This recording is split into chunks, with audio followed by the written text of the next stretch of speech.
मेरा नाम फातिमा है। मैं अल्ताफ़ कॉलोनी की रहशी हूँ। सिलाई का काम करती हूँ और मेरे हस्बैंड का ना पित्ते का ऑपरेट हुआ है, तो काफ़ी घर के हालात ख़राब है। तो पेंडिस की भी पेन हुई थी, तो फट गई थी पेंडिस, तो ऑपरेशन उनके हुए हैं 2। तो कर्ज़े वगैरह भी काफ़ी उठाए हैं। घर के माली हालात बहुत ज़्यादा 3-4 महीने से ख़राब जा रहे हैं।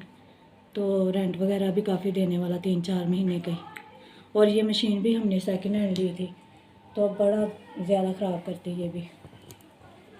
पहले मेरे हस्बैंड रिक्शा चलाते थे, तो अब बीमारी की वजह से बेड रेस्ट कर रहे हैं। तो ये मैं घर का ये काम करती हूँ और कर्जा वगैरह भी बहुत उठाया। ये सिलाई से घर वगैरह मतलब कि किसी का मतलब कि सूट वगैरह एक सिलाई कर लिया तो घर का खर्चा वगैरह गुजारे लायक चल जाता है। तो मेडिसिन वगैरह वो तो नहीं ला पाते, घर के हालात काफ़ी ख़राब है। किराया बिल सिलाई से मैं नहीं अफोर्ड कर पाती, तो घर के बहुत ज़्यादा हालात ख़राब है। अब मैं ही करती हूँ, 1-2 सूट सिलाई कर लेती हूँ। घर का बहुत मुश्किल तरीके से गुजारा हो रहा है।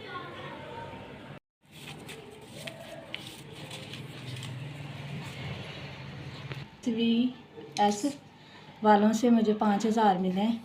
पाक इनको भी कामयाब करे, तरक्की दे इनको और ज़्यादा दे अल्लाह ताला इनको। गरीबों की ऐसे ही ये मदद करते रहें।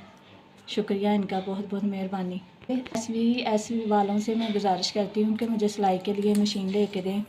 मुझे ये मशीन बहुत तंग करती है, इसलिए मैं और काम अपना बढ़ाना चाहती हूँ। मेरे कस्टमर भी काफ़ी ख़राब होते हैं, तो आपकी मेहरबानी होगी। आपके आगे गुजारिश कर रहे हैं हम।